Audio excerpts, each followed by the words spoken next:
Fala galerinha do QG, hello, what's up? E aí, como é que estamos? Nossa aula de hoje, nossa sétima aula, é uma aula que vai focar numa coisa que a gente chama em inglês de discourse markers, tá? Marcadores de discurso. Em português a gente tem essas palavrinhas, essas locuções, normalmente mostradas ou representadas através das conjunções, ou das locuções conjuntivas, ou das locuções adverbiais, tá certo?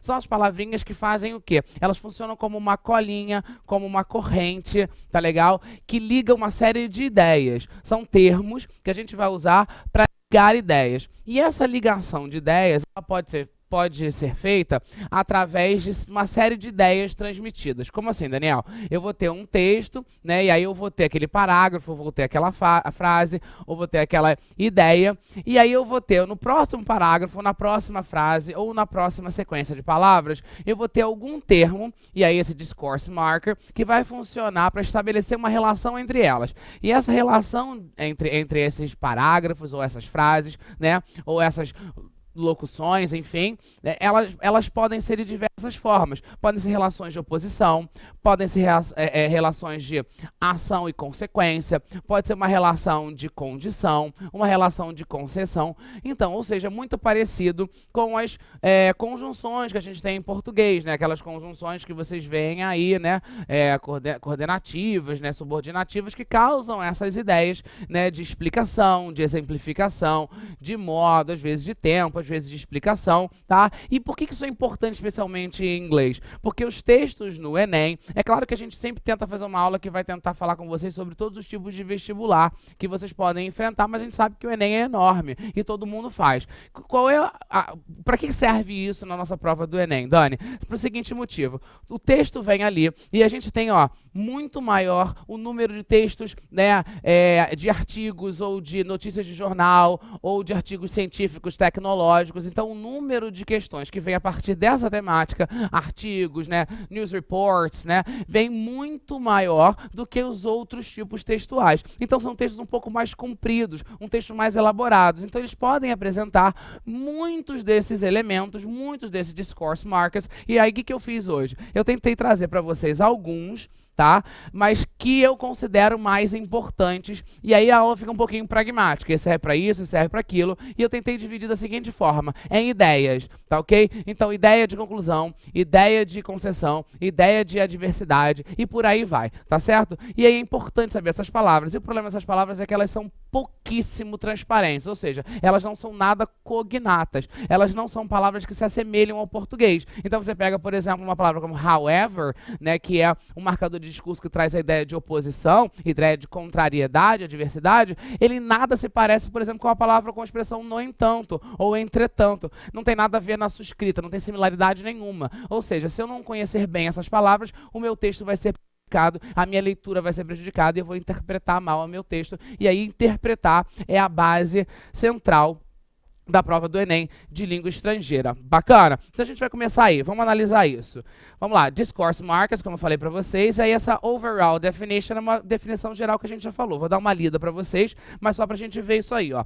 A discourse marker is a linker, a joiner that connects words, sentences, phrases, clauses, or paragraphs in order to express a function, such as addition, opposition, conclusion, explanation e por aí vai. Então, olha só, galera, é uma palavrinha ou mais de uma palavra que vai funcionar como que um joiner, um unidor, um juntador, um conector de ideias. E essas ideias podem ser de que maneira? Podem expressar uma função. Função de quê? Função de oposição, função de conclusão, função de consequência e por aí vai, tá certo? Vamos começar aí. A primeira que eu trouxe para vocês é a função de concession. O que é concessão, Dani? Concessão é aquela ideia de que alguma coisa vai acontecer mesmo que exista um impedimento para ela, tá? Não chega a ser exatamente uma oposição, é parecido. Exemplo para vocês em português. Eu vou, embora esteja chovendo, apesar da chuva, eu vou à praia. Ou seja, a chuva teoricamente seria um impedimento à minha ida à praia, mas eu vou mesmo assim. Isso é uma ideia de concessão, bacana?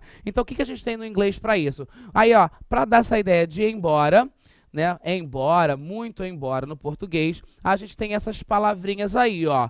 Though, although, even though. E elas vão vir acompanhadas de um sujeito. Como assim, Daniel? Repara aqui, ó. Although, embora, she é o sujeito da minha frase aqui, ó. Embora, although she was very sick, embora ela estivesse muito doente, she decided to go to work. Então, mesmo com a doença, mesmo diante da doença, o que ela fez? Ela vai trabalhar. Então, isso é uma concessão. Então, though, although, even though, são conjunções concessivas ou são marcadores de discurso que marcam essa ideia de concessão. Bacana? Decorem eles. Só um pedacinho. O though, em alguns casos, ele pode marcar a ideia de opposition. Normalmente, ele vai vir no final da frase. Note que aqui ele está encabeçando uma frase ou encabeçando uma oração. Quando ele vier com a ideia de oposição, ele vai vir aqui no finalzinho da frase. Tá legal? A gente vai ver isso depois. Vamos lá. Outros que são de concessão são os despite e in spite of. Ok? Galera, as provas de vestibular que ainda focam um pouquinho mais em gramática, né? A gente tem algumas aí, por exemplo, no Rio de Janeiro, a gente tem a PUC, por exemplo, que pega um pouquinho mais a parte de gramática. A gente vai ter essas palavras sendo utilizadas muito, muito fortemente com substitua um pelo outro. Tá? Então, cuidado que eles brincam muito. Eles botam despite, botam nas opções assim, ó. In spite, of. Bota spite of. Eles vão e comem algumas palavrinhas para você realmente se confundir e você marcar errado. Cuidado, olha direitinho. Então, aqui, ó. O despite é uma palavra sozinha e o in spite of são 3 palavras juntas, ok? Isso aqui seria a nossa ideia do apesar de. Opa, sorry. Apesar. Meu Deus, estou com problema de português. Apesar de do português. Então, por exemplo, ó, apesar da doença dela, ou seja, vem com a razão agora, não vem mais com esse sujeito, vem com um motivo, ó. In spite of her illness, she decided to go to work. Você vê que, embora a frase seja a mesma, a construção frasal muda um pouquinho, mas a ideia de concessão é a mesma, beleza? E um outro que a gente pode dar a ideia de concessão é o even if. Mesmo se, que é aquela ideia que a gente falou agora há pouco, né? Mesmo diante de uma... Quase que eu escrevi em inglês aqui. Mesmo diante de um impedimento, alguma coisa vai acontecer, ó. Even if it's raining, mesmo se estiver chovendo, eu vou à praia. Então, aquilo que deveria me impedir não me impede, beleza? Essas são as concessivas, tá certo? Dani, tem mais? Sempre tem. A gente vai tentar trazer aqui para a aula aquilo que acredito eu que possa ser mais comum no seu texto, tá ok? Vamos lá. Próximo uso. Explanation ou então reason, explicação ou razão, motivo, tá certo? Então aqui, ó, ele vai expressar a razão e o motivo daquela frase. Então, por exemplo, os mais famosos são o because, que é no português é o porquê, beleza? E o for. Isso é interessante porque o for normalmente ele é considerado, olha pra cá, galera, o for é normalmente considerado como uma preposição que dá a ideia de para ou por. Só que quando ele aparece como um marcador de discurso, ou seja, quando ele aparece encabeçando uma oração, iniciando uma oração, criando um contraposto com alguma oração ou algum parágrafo anterior, ele vai vir com a ideia de pois. Olha que interessante. É um uso menos comum do dia a dia oral, mas pode vir escrito para vocês. Então, por exemplo, olha aqui, ó. I must wake up early tomorrow. Eu preciso acordar cedo amanhã because I need to work. Porque eu preciso trabalhar. Eu posso falar, por exemplo, I'm gonna help you. Vou te ajudar. For I am your friend, pois eu sou seu amigo. Então, for não como preposição, e sim como marcador de discurso. Outro que é esquisito pra gente é o since. Peraí, Daniel, você nas aulas sobre tempo verbal, você falou que since significava desde, que marcava tempo. Sim, mas o since também pode trazer a ideia, sabe de quê? Olha pra cá, ó. De mais ou menos assim, ó. Já que. Então, por exemplo, ó. Since you didn't answer your phone, já que você não atendeu o seu telefone, we decided to go without you. Nós decidimos ir sem você. Então, qual é o motivo pelo qual nós decidimos ir sem você? Qual é a razão? O fato de você não ter atendido o telefone. Então, since aparece aí como marcador de discurso que demonstra o quê? Uma explicação, uma razão, um motivo. Beleza? Vamos dar uma olhadinha aqui, ó, numa questãozinha só para ver se a gente já está sacando tudo. Você tem aqui, ó, um quadrinho do Calvin, beleza? Que é super comum aparecer, ó, no quadrinho do Calvin acima, em que ele tenta convencer seu pai sobre a existência de ETs. Então, galera, olha só, antes de mais nada, eu sei que você pega o texto e você vai ler, mas eu acho mais interessante vocês lerem o enunciado primeiro, porque, por exemplo, eu li o enunciado para vocês aqui agora, e eu já vi que nesse quadrinho, nesse comic, ele já está falando o quê? Que está convencendo o pai em relação à existência de ETs. Então, se eu tenho algum problema de vocabulário, ou se eu não tenho uma capacidade de entender o texto todo, eu já vou com uma o quê? Eu já vou com uma ideia do que o texto me traz. Bacana? Eu já vou com o quê? Mais preparado para aquilo que pode estar escrito no texto em inglês, e aí eu não dou uma viajada muito grande. Eu não piro, não. Eu vou e vou ter que estar dentro desse contexto que o enunciado me indicou. Beleza? Vamos lá. Aí você tem assim, a essência de ET na tentativa de conseguir dinheiro. Ou seja, então ele não só tenta convencer o pai da essência de ET, mas tenta para conseguir dinheiro. Então, em que contexto está acontecendo? Nesse aí que o enunciado está dizendo para mim, eu vou para o texto lendo melhor. O uso do conectivo since. Então, vamos lá buscar o uso do conectivo since. Onde é que está esse since, Daniel? Está aqui, ó. Beleza? Aí o Calvin, depois vocês dão uma paradinha e leem o texto melhor, para a gente não perder tempo, eu vou dizer aqui, ó. Since you're so busy, já que você está tão ocupado, you can just give the money to me. Você pode dar o dinheiro para mim. Então ele pode apenas dar o dinheiro por quê? Porque ele está ocupado. Então, qual é o motivo pelo qual o filho, Calvin, fala para o pai que ele já pode dar o dinheiro e está tudo bem? Porque ele está ocupado. Então, o since não aparece aí como marcador temporal. Ele aparece como uma conjunção explicativa. Então, um exemplo para vocês de uma questão em que apresenta o since como não marcador temporal de desde, mas sim um marcador de discurso, beleza? Dá a ideia de quê? De motivo, de razão. Bacana? Então, aí, depois de dar uma lidinha no texto legal, se tiverem alguma dúvida, manda para mim, tá certo? Eu posso ter marcadores de discurso que indicam o modo. Manner é o modo através da qual alguma coisa acontece, tá certo? Então, a gente vai ver que marcadores são esses. Olha lá. Primeiro a gente tem, ó, o as if e o as though. Isso aqui, os dois, a gente pode traduzir mais ou menos como se. Então, por exemplo, em português, ele agiu como se soubesse daquilo. De que modo que ele agiu? Como se ele soubesse daquilo. Então, em inglês, eu peguei o as, peguei o if, peguei o as e peguei o though, que eram palavras que a gente tinha visto anteriormente com outros significados, por exemplo, though com sentido de ir embora, e agora junto com o as, ele vira outra coisa. Então, por isso que eu falei para vocês que é complicado. Eu tenho que conhecer as palavras dentro da lógica em que elas são apresentadas no meu texto. Vamos ver o exemplo, ó.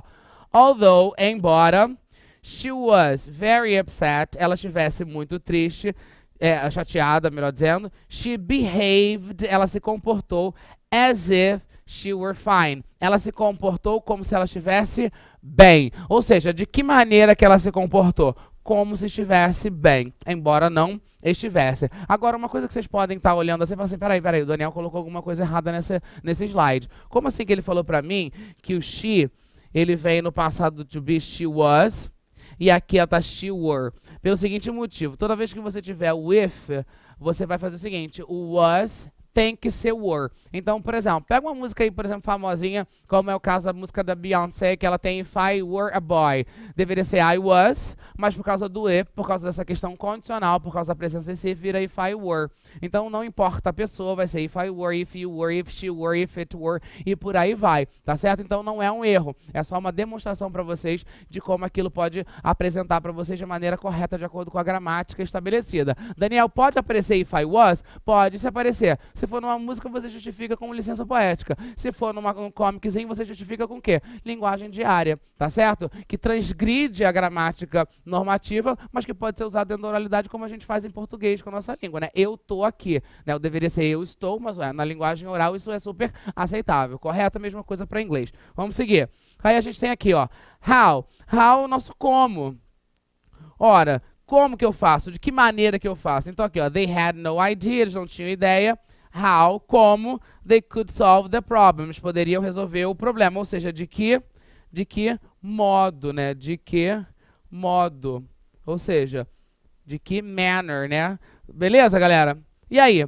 Conclusão, conclusion, consequence or result. Galera, é claro que a gente tem uma diferençazinha entre conclusão e consequência, mas eu coloquei tudo mais ou menos no mesmo pacote para vocês, porque é claro que cada palavrinha dessa vai depender do contexto em que ela está sendo utilizada, tá? Mas, por exemplo, se você estuda, ela estudou, então ela passou no teste, ou seja, qual é a consequência? Qual é a conclusão? Qual é o resultado? Então, tá tudo muito parecido, tudo dentro do mesmo quê? Desse campinho aí de entendimento, desse campo semântico. Beleza, galera? Então, vamos lá. Essas são muito importantes. Então, você tem a primeira, por exemplo, que é o so. O so vai ser o nosso então. Isso aparece o tempo todo, isso é bem fácil. Então, ó, it was a very sunny day, sunny and hot day. Era um dia muito ensolarado e quente. So, então, por isso, como consequência, como conclusão disso, né? They decided to go to the beach. Então, como conclusão de um dia, né, como consequência de um dia bonito, eles decidiram por essa razão, não é isso? Então, eles foram para a praia. Outros muito importantes são o therefore, o thus e o hence. Galera, eles são traduzidos mais ou menos com a ideia de portanto, né, por isso, consequentemente. Não tem mais o trema. Você está ficando velho. Consequentemente, toda essa ideia aqui é vista a partir do uso dessas palavrinhas. Então, por exemplo, there was an accident on the road. Houve um acidente na rua. Portanto, por isso, consequentemente, therefore, they took another route or another route. A pronúncia varia um pouquinho. Eles tomaram uma outra rota. Por quê? Qual é a consequência do acidente? A consequência do acidente é eles terem tomado uma outra rota. Parece um pouco a explicação? Parece, porque eu posso inverter, né? Eles tomaram a rota porque havia um acidente. Você nota que a construção frasal faz com que eu altere o marcador de discurso e faz com que eu altere o meu objetivo. Aqui é a ideia de consequência, mas se eu inverter pode virar a ideia de explicação. Então cuidado com isso. O marcador de discurso ele pode ser um pouquinho mutável, beleza? Próximo aí para vocês, ideia de alternância, alternative, ou então, por que não, option. E aí em português a gente tem o ao invés de e em vez de, tá? Esse instead of e o rather than que apareceram, eles são muito parecidos, né? Ao invés de, em vez de. Qual é a ideia que a gente tem que ver aqui? O instead of vai ser utilizado quando um entra no lugar do outro e o outro não pode existir. Então, uma coisa vai acontecer porque a outra não pode acontecer. E uma vai entrar no lugar do outro porque eu prefiro uma delas, tá certo? Então, por exemplo, we're traveling to the mountains instead of the beach because it's too cold. Então, por exemplo, nós vamos viajar para as montanhas ao invés da praia porque está muito frio. Ora, não faz sentido você ir para a praia no frio. Então, pelo impedimento de eu ir à praia, eu vou para as montanhas. Eu posso amar a praia e eu posso amar a montanha igualmente. Eu posso amar mais a praia, eu posso preferir a praia, mas eu vou para as montanhas porque houve um impedimento. Deu para entender? Não é uma questão de preferência, é um no lugar do outro porque existe um impedimento. Eu vou para um lugar ao invés do outro. Beleza? Quando eu caio no rather than, eu vou ter a ideia de preferência, tá legal? Eu vou ter a ideia de prefer. Então, por exemplo, they bought a house rather than an apartment. Eles compraram uma casa em vez de um apartamento. Por quê? Quando eu escuto isso aqui, eu entendo que existe ali, intrinsecamente naquelas linhas, alguma preferência pela casa, pela estrutura casa e não pela estrutura apartamento. Ou porque houve uma preferência de valor, de repente a casa foi mais barata do que seria um apartamento. Então, assim, não é que um está impedido no lugar do outro, é porque houve uma preferência. Então, Dani, é muito parecido? É um no lugar do outro? Sim, é um no lugar do outro, porém, eu tenho um demonstrando um impedimento, instead of, e um outro demonstrando preferência, rather than. Beleza? Então você nota que existe opção, existe alternância, ou um ou outro. Peraí, se existe ou um ou outro, existe isso em inglês, não existe? Existe, ó. É marcado pelo either or, que é esse aqui, ó.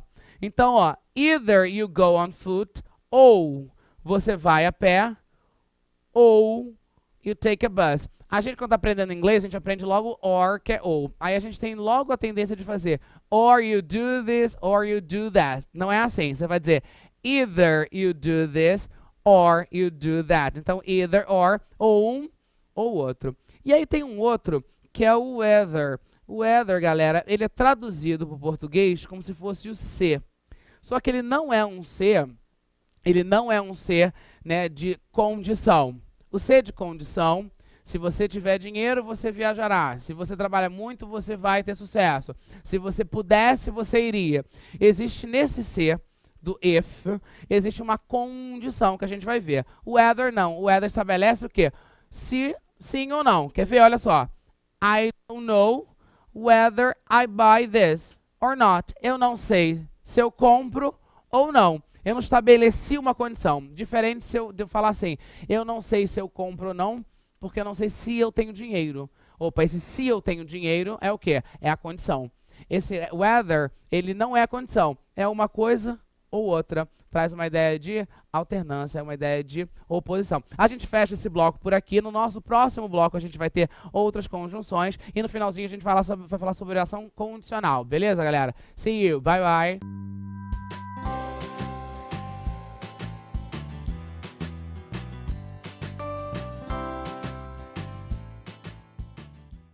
Hello, welcome back. Voltamos para o nosso segundo bloco da nossa sétima aula. A aula que está focando em marcadores de discurso, discourse markers, conjunctions, linkers, joiners, beleza? Que são palavrinhas que fazem o quê? Relembrando vocês, né, se vocês não viram o primeiro bloco, são palavras ou termos o quê? Que grudam, né, ideias, que conectam parágrafos, conectam frases, estabelecendo alguma função. Que função é essa? Podem ser várias. A gente já viu função de alternância, já viu função de explicação, já viu função de concessão, e agora a gente começa com os marcadores de discurso. Claro que eu não estou falando de todos, existem vários, depende sempre de contexto, óbvio, mas aí eu estou tentando passar para vocês o quê? Aqueles que eu considero mais possíveis de aparecer na nossa prova. Bacana, galera? Então a gente vai ver aí, ó, agora começar com opposition or contrary ideas. São palavras bem simples de entender aí, ideia de oposição, ideias que contrárias, seriam assim, mais ou menos as adversativas, né? Então, assim, mais, porém, contudo, mais, porém, contudo, entretanto, no entanto, e por aí vai. Beleza? E aí você tem assim, ó, o primeiro desse grupo que eu coloquei para vocês são o however, nevertheless, nonetheless. Esses aqui a gente pode traduzir mais ou menos como entretanto, no entanto, beleza? Contudo, todas essas expressõezinhas em português que a gente tem como, né? Como marcadores de oposição funcionam aqui, ó. I was going to work by car. Eu estava indo trabalhar de carro. However, the snow didn't allow me. Eu estava indo trabalhar de carro. No entanto, contudo, a neve não me permitiu. Ou seja, houve algum impedimento, houve alguma oposição, alguma contrariedade, tá? Essas palavras como however aparecem demais, tá ok? Próximo, Dani, não tem como esquecer do but, né? O but é o nosso mas, tá ok, galera? Então esse é o mais fácil, o que mais aparece, não tem como não saber, a palavrinha obrigatória do nosso léxico, né? Do nosso vocabulário. They wanted to go out, eles queriam sair, but they didn't have any money. Mas, porém, eles não tinham dinheiro, ok? Galera, queria deixar um aqui no cantinho para vocês, que me veio à cabeça agora, que é o not withstanding, tá? Que ele é basicamente traduzido como não obstante, tá? Então é outro marcador de discurso mais rebuscadinho, tá ok? Mais utilizado num texto mais literário e tal.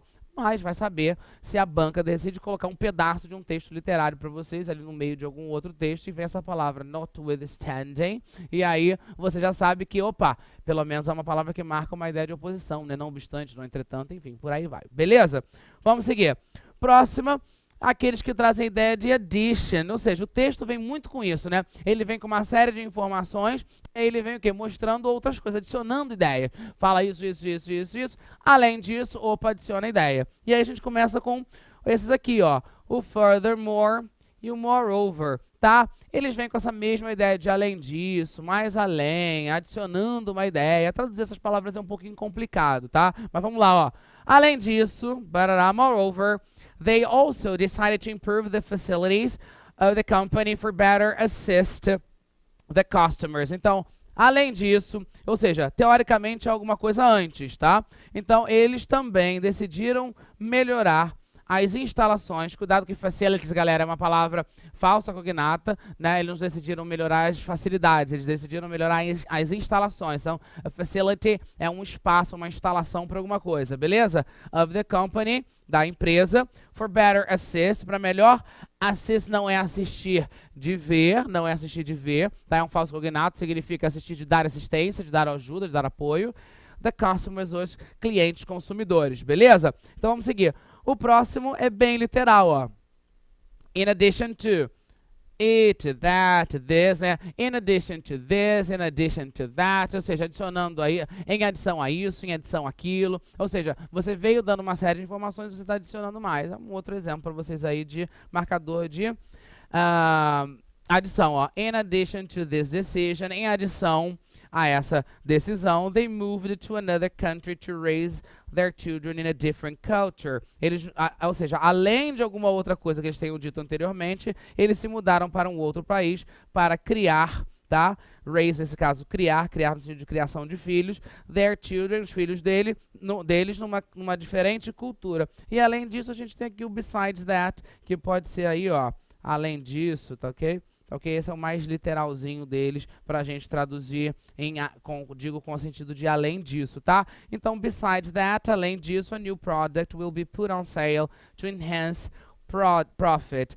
Um novo produto será posto à venda para melhorar o quê? Os lucros. Beleza, galera? Então, esses aí aparecem bastante. Besides that, furthermore, moreover, in addition to that, são bem importantes, tá? Então, eu destacaria até agora, por exemplo, however, destacaria para vocês furthermore, destacaria para vocês therefore, destacaria para vocês besides that, ok? Todos if, né? Todos esses são bastante importantes, aparecem bastante em textos mais compridos. Como falei para vocês, textos o quê? Mais o quê? Reportagem, e textos de artigo, tecnológicos, aparecem bastante. Bacana? Vamos lá. E aí, ó, um exemplo de exercício para vocês. Ó, vamos ler primeiro o enunciado para a gente já ter uma ideia do que está rolando. No quadrinho acima, em que um aluno tenta descobrir como, tá, galera? Não é como, não. Como melhorar seu desempenho na escola, ou escolar, o uso do conectivo besides that, claro que a gente acabou de ver, a gente já sabe, já está sabendo que é função de edição, não tem problema, mas vamos analisar isso, ó. What can I do to raise my grade? Olha, repara que no raise anterior era criar, agora raise aqui é subir, aumentar, tá? Dá essa ideia de elevação de alguma coisa. O que eu posso fazer, consigo fazer, capacidade de fazer, olha o can, verbo modal sendo utilizado com ideia de capacidade, né? Posso fazer para melhorar a minha nota. O que eu posso fazer para isso? Ó, do all your work, faça todo o seu trabalho, to the best of your ability, no melhor da sua habilidade, and then turn it in on time. E entregue, ou seja, dê para mim no prazo, ou seja, na hora correta, ok?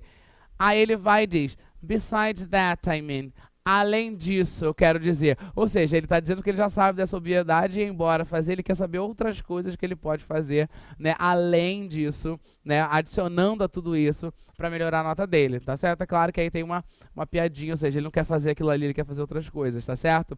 E aí ele está querendo saber o que mais que ele pode fazer para melhorar a nota dele. E esse que mais dá ideia de aumento, da ideia de audição. Beleza? Então, besides that marca ideia de audição. Então, provas, por exemplo, como aqui no Rio, né, que a gente tem a UERJ e tal, né, provas como a PUC, ou provas que são parecidas com essas provas, que tem a mesma lógica, vem bastante com uma questão do marcador de discurso para vocês. E no caso do nosso Enem, a gente tem o que? Isso nos textos, ou em comments, como a gente acabou de ver por aqui. Vamos lá.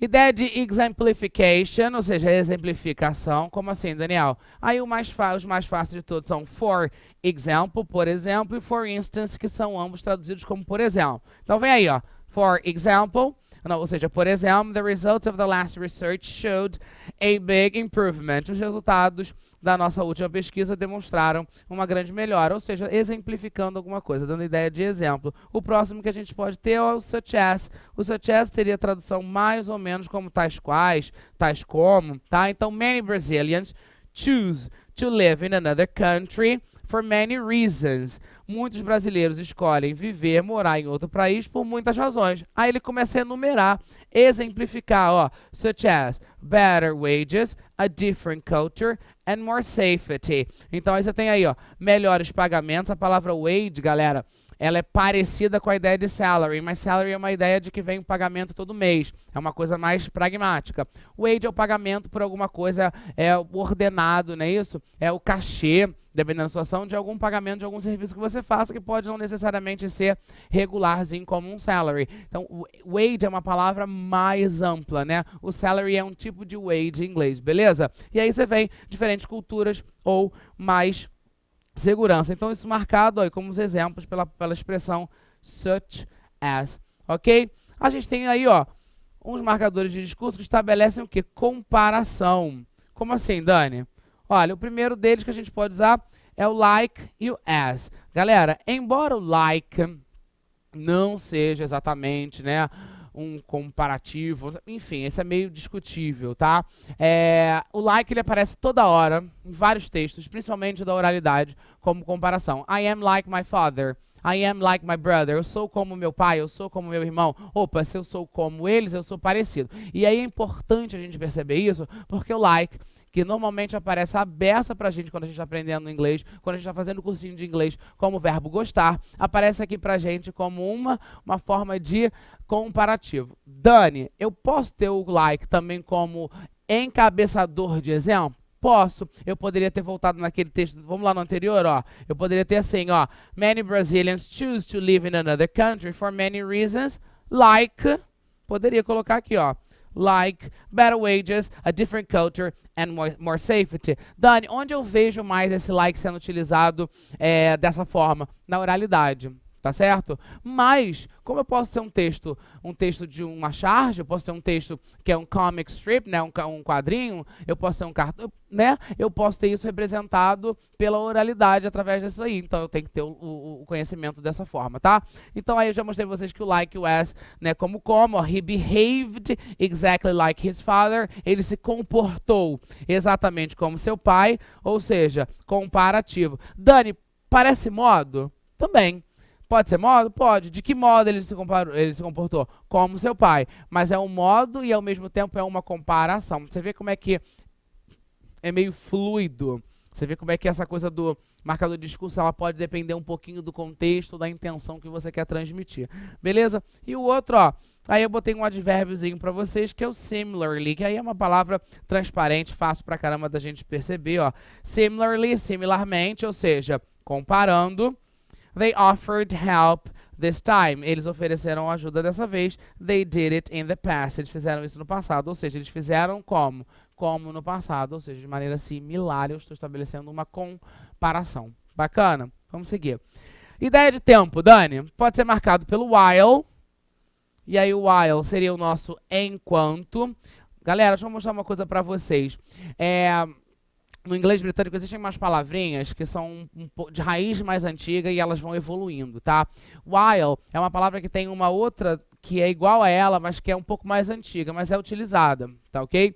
Dani, onde você viu essa palavra sendo mais usada? Eu não gosto de afirmar nada categoricamente, isso é britânico, isso é americano, se isso realmente não for do meu conhecimento. Mas, Dani, onde você viu mais essa outra palavra que você vai dizer pra gente? Eu vi mais em textos ou falas de pessoas, né, que são da Grã-Bretanha, beleza? Então, assim, a outra palavra é a palavra muito parecida que se escreve assim, ó.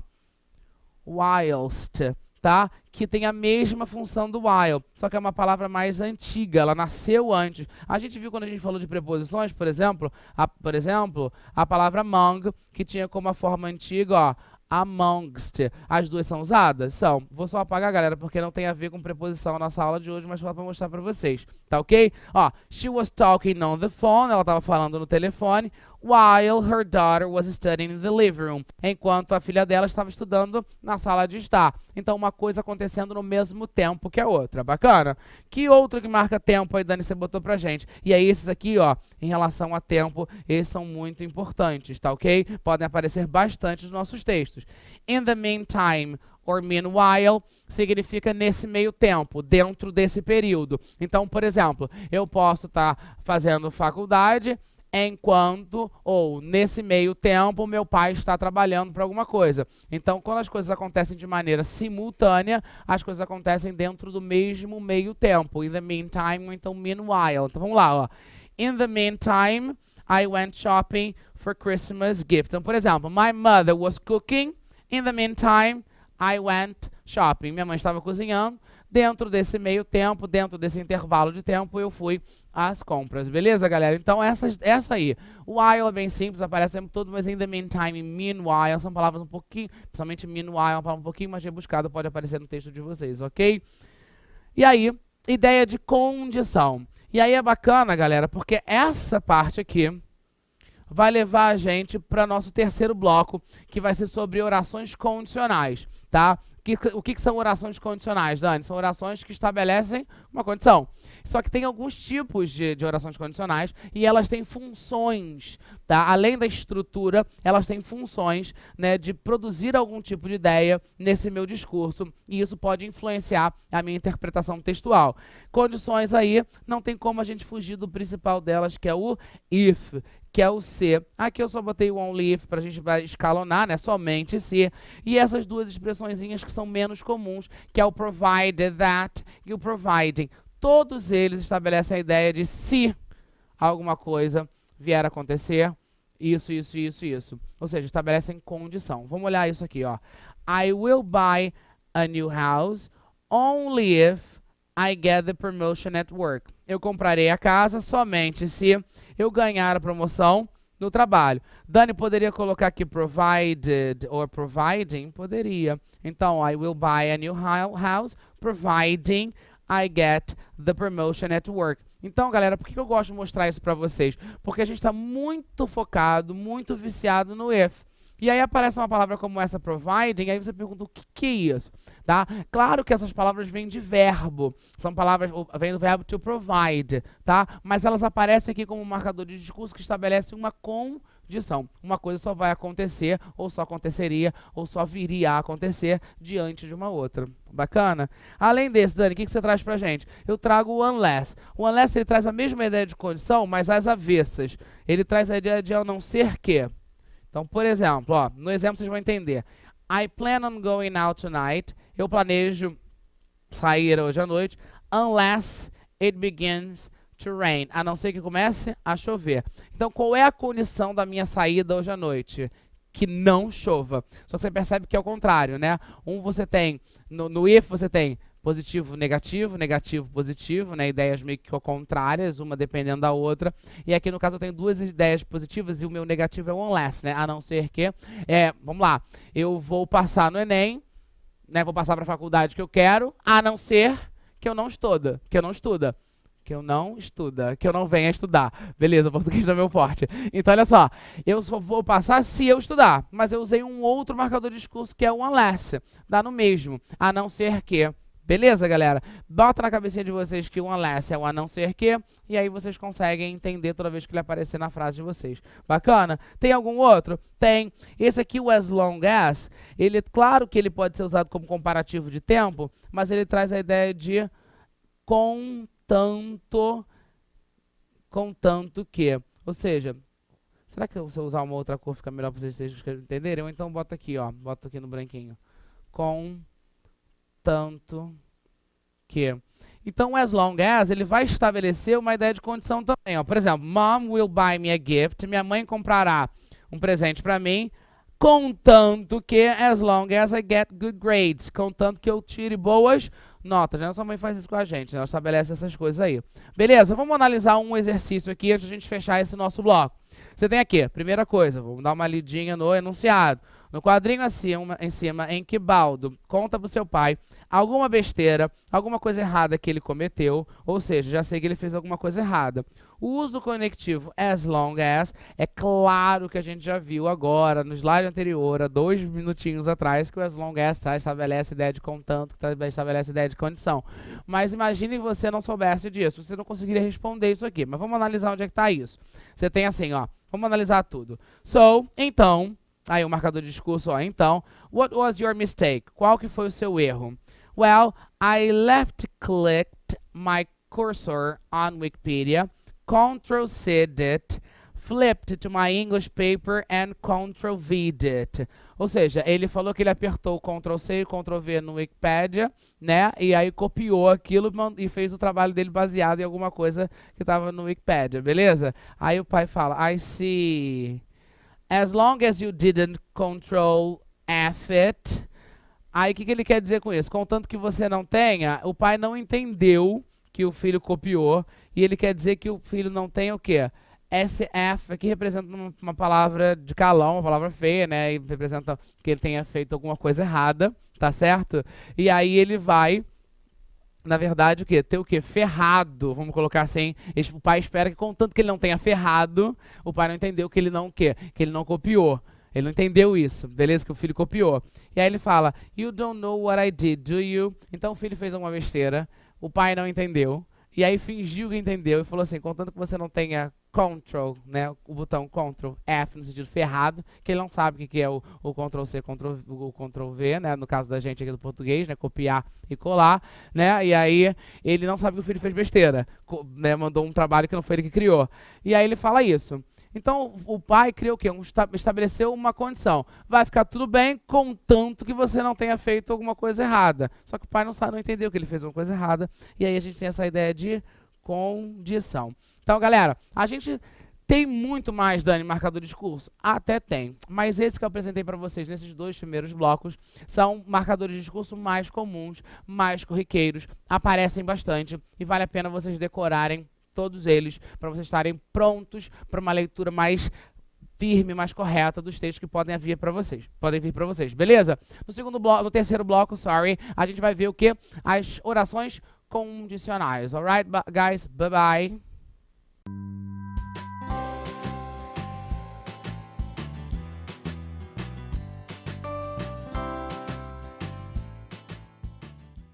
Hello, welcome back. Last part of the class, né? Nossa última parte da aula, terceira parte.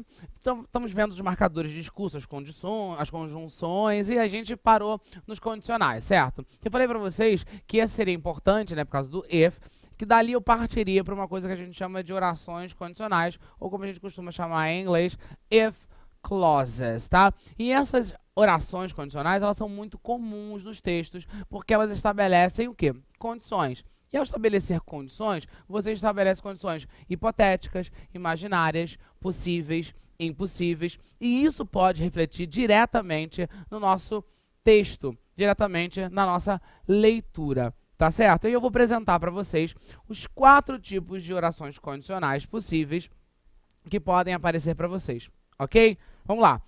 Conditional clauses or if clauses. Aí, ó, the if clauses are used to express some kind of condition, and there are 4 types of them. Então, olha, você tem aí, ó, as if clauses são utilizadas para expressar algum tipo de condição, e existem 4 delas. Type 0, não sei porque começa com type 0 e não type 1, mas enfim. Type 0, use it to express natural laws, leis naturais, universal truths, verdades universais, verdades imutáveis, and predetermined truths, ou seja, pré-determinadas verdades. Como assim, Daniel? Exemplo, fogo queima se você tocar, né? Se você não come, você emagrece. Então, ou fica doente. Então, é mais uma ideia de ação e reação. Ok? Se a Terra parar de girar em torno do Sol, o mundo acaba. Então, assim, é mais aquela ideia de ação-reação, e ela é marcada pelos tempos verbais do presente, que são simple present, a gente vai ver isso já já.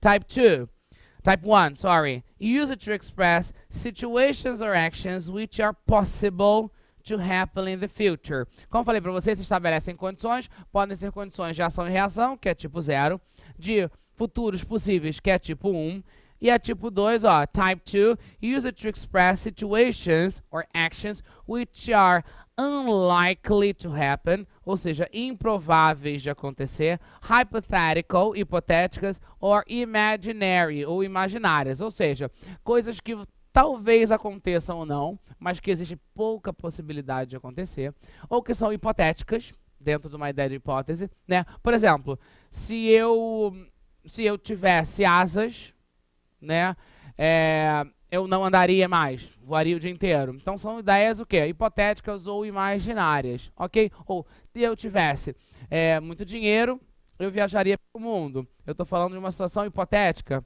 ou um tanto quanto improvável nesse caso, ou pelo menos a curto prazo. Beleza, galera? Então, são situações menos possíveis de acontecerem do que na tipo 1. E repara que agora eu mudei o meu tempo verbal. Eu passei para outro tempos verbais. Eu passei para o passado, se eu tivesse, se eu pudesse, e passei para o condicional, que é o nosso futuro do pretérito no português. Eu viajaria, eu compraria, eu faria. A gente vai analisar tudo isso direitinho, tá?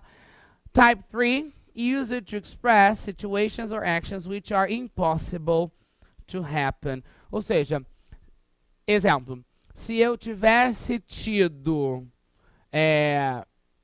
mais tempo ano passado, eu teria me dedicado mais, sei lá, aos estudos. Então, por exemplo, o ano passado já foi. Eu não posso mais me dedicar aos estudos no ano passado. É claro que eu posso me dedicar nesse. Mas no ano passado não tem como eu voltar no tempo e consertar. Então, eu estou falando em relação a coisas que já aconteceram e que eu não posso voltar atrás. Então, são impossíveis de serem mudadas lá atrás. Claro que eu posso tomar uma atitude agora, mas lá atrás eu não posso voltar no tempo, né? Exemplo, um show maravilhoso que aconteceu no ano passado. Se eu tivesse tido dinheiro, eu teria ido ao show. Não fui, não tem como voltar no tempo e ir a esse show, beleza? Essa é a ideia. Situação impossível de acontecer. Vamos analisar um por um. Tipo 0, ó. Use it to express natural laws, universal truths and predetermined truths. Aí, ó, a estrutura vai vir. A minha if clause vai vir no presente simples. E a minha main clause, minha oração principal, vai vir no presente também. Como falei pra vocês, ó. Fish die, peixes morrem, presente. If they stay, se eles ficam fora da água. Então, ação, reação. Metals expand if you heat them up. Metais expandem se você os aquece. Presente, presente. Beleza? Outros exemplos. If you touch the car, the alarm goes off. Se você tocar no carro, o alarme dispara. Ação e reação. Só que a gente está chamando de verdade pré-determinada, porque se você colocou o alarme, aquilo se torna uma verdade pré-determinada. If you park your car in a prohibited place, se você estacionar o seu carro numa área proibida, you get a parking ticket. Você recebe uma multa. Então, a ação e reação. Aquilo que você faz de certo ou de errado, você tem uma reação imediata para aquilo. Beleza? Presente de um lado, presente do outro. Dani, como é que funciona a estrutura do presente? Opa, vai lá na aula 2, 3, 4. São as aulas que tem a ver com verbos. E aí você pode averiguar isso. Se você começou por um acaso, por curiosidade, saber sobre os marcadores de discurso e condicional, volta nas aulas anteriores e dá uma olhada em tempo verbal para a gente saber como é que funciona isso. Ah lá. A minha if clause type 1 vai vir assim, ó. Vai vir com a minha if clause, só que ela vai estar no presente simples, igual ao tipo 0, só que a minha oração principal vai estar no futuro com will.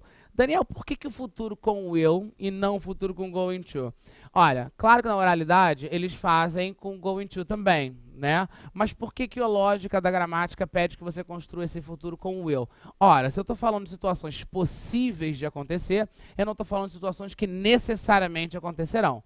Concorda comigo? Se eu estou falando de futuro que é possível, que é provável, que é capaz de acontecer, não necessariamente é um futuro que vai acontecer, certo? Então o will, ele traz um futuro muito menos certo, muito mais hipotético, muito menos assertivo do que o going to, que é um futuro planejado. Por essa razão que na if clause a gente dá preferência pelo uso do will. Beleza? Então vamos lá os exemplos, ó.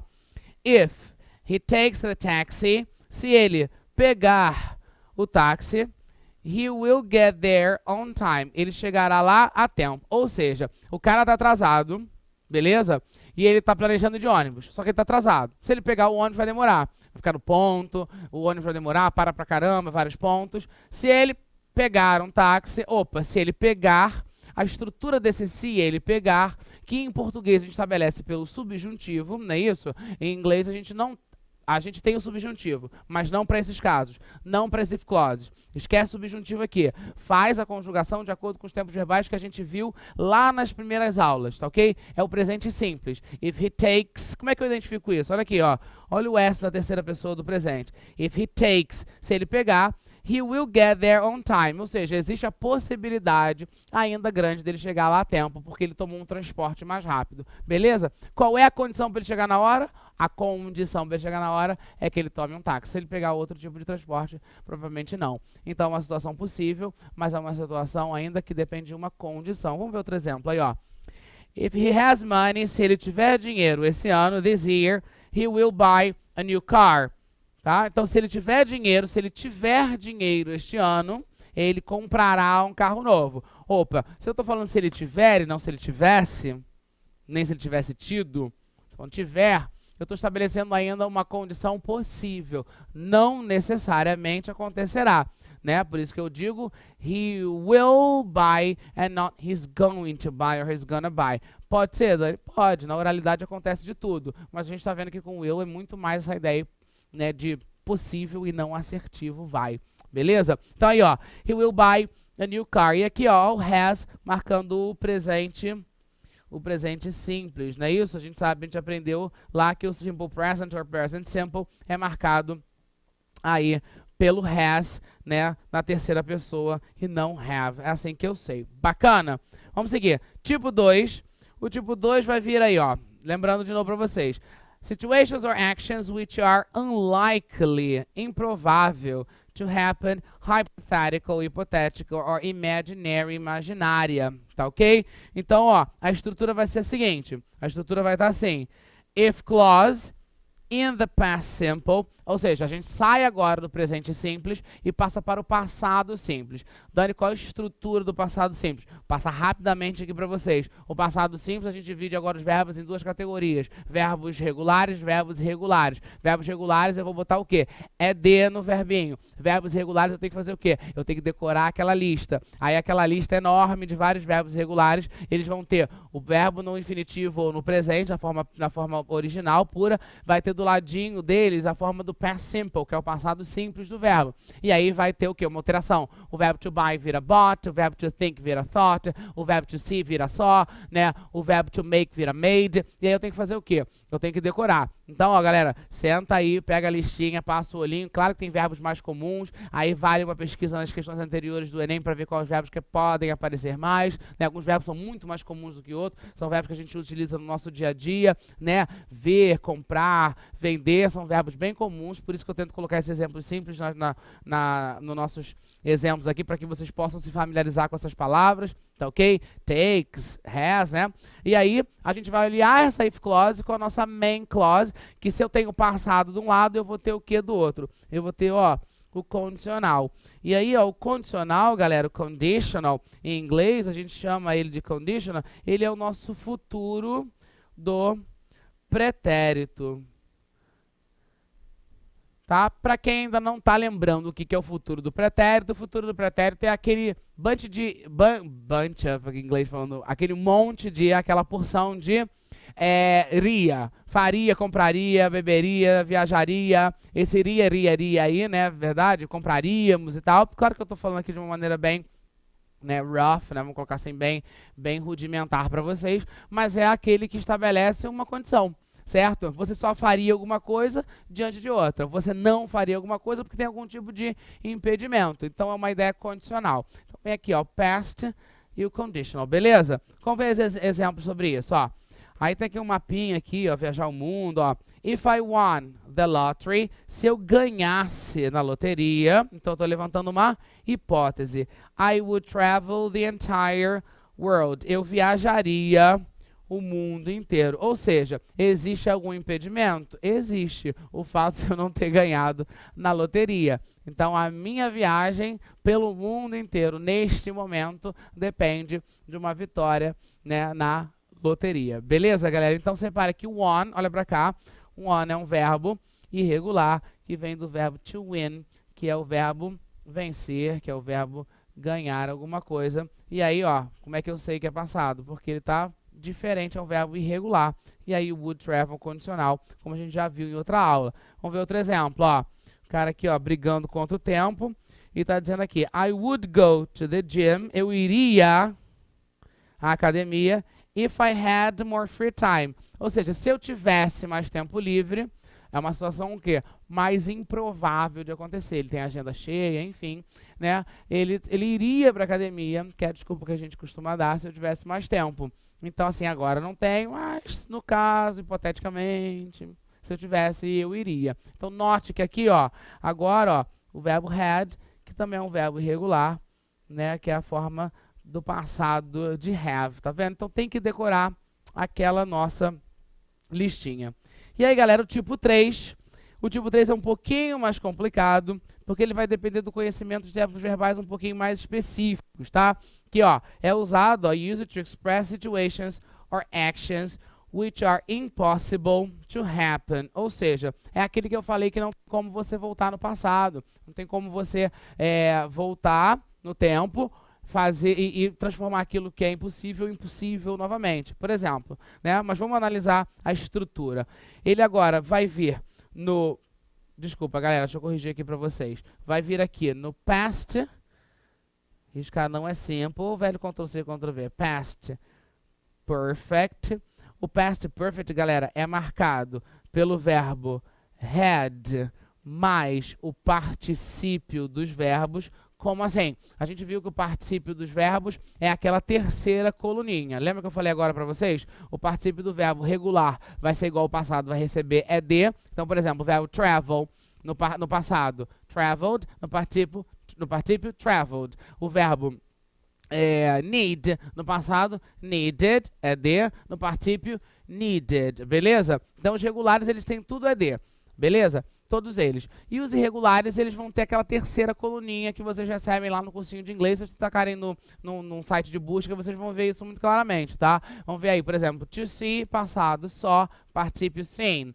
To drink, beber, passado, drank, particípio drunk, bebido. Então, o past perfect, como a gente já viu na nossa aula de verbos, ele é montado a partir do had. Vamos lá olhar. Vou melhorar aqui a escrita disso aqui para vocês. Tá? Ele é feito pela união do had mais o participle, o particípio dos verbos, que vai depender se ele é regular ou se ele é irregular. Se ele for regular, ele vai receber o ed no final, e se ele for irregular, não tem jeito, eu tenho que, ó, memorize, eu tenho que memorizar, tá certo? Isso aliado àquilo que eu chamo de condicional 2. O que é o conditional to? Ele vai ser o would have, que é o que marca a ideia de condicional, e esse 2 marca o uso do particípio. Então, ó, teria feito, teria comprado, teríamos viajado. Esse teria é criado pelo would have, sempre, e esse outro verbo, meu verbo principal, no particípio, comprado, bebido, feito, viajado, por aí vai, ok? Então, vamos lá, vamos analisar os exemplos disso.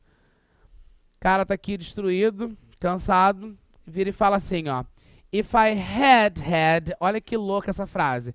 Esse had aqui, ele é o had marcando isso aqui que eu falei pra vocês, ó. Esse had aqui, ó. Mas o outro had é o particípio do verbo have. Ou seja, se eu tivesse tido. Olha isso. Se eu tivesse tido the necessary strength, a força necessária. Então, assim, eu não tive, não tem como ter, pelo menos não em relação a essa situação. Se eu tivesse tido, opa, falando uma situação impossível, I would have, olha só, o would have marcando teria, e o gone é o verbo, ó, to go no quê? No particípio, passado, do go, went, particípio gone. Então, eu teria ido à academia hoje. Então, digamos, já é, ó, 11 blau da noite, a academia fechou, né? Vamos lá, digamos que a academia fecha às 11, né? 11 blau da noite, ai, tô morto. Se eu tivesse tido força, eu teria ido. Tenho como voltar no dia de hoje para ir na academia hoje? Não tem. Então, tô falando de situações impossíveis. Outro exemplo aí prático para vocês, ó. As Olimpíadas que aconteceram em Londres em 2012, tá? Não tenho como voltar no tempo. Não tem como voltar para 2012. Então, ó, if I had saved money, se eu tivesse economizado dinheiro, I would have traveled. Eu teria o quê? Viajado. Aí aqui que é bacana para vocês verem, porque aqui e aqui eu usei, ó, verbos irregulares, para vocês verem como muda. Aqui eu usei, ó, verbos regulares. Então, o particípio ele é feito com a adição do ed. Aí, ó, if I had saved money, se eu tivesse guardado dinheiro, I would have traveled, eu teria viajado para Londres, to London, for the Olympic Games, para os Jogos Olímpicos. Não tem como voltar para 2012. E aí, pra gente terminar a nossa aula, a gente tem aí, ó, um exemplo para vocês de uso da if clause, tá? E aí, ó, como que acontece esse uso aí? Vamos analisar a tirinha. But sir, if you don't comply with your maintenance medication, your symptoms may recur. Então, olha só, quando ela fala if you don't, eu estou estabelecendo um presente simples. Se é if you don't, eu só tenho duas possibilidades. Ou é a if clause 0 ou a if clause 1. Quando ela fala may, pode, ela está dando uma ideia de hipótese possível. Então, a gente está falando da tipo 1. Então, a gente está mostrando aqui, ó, if you don't comply, your symptoms may.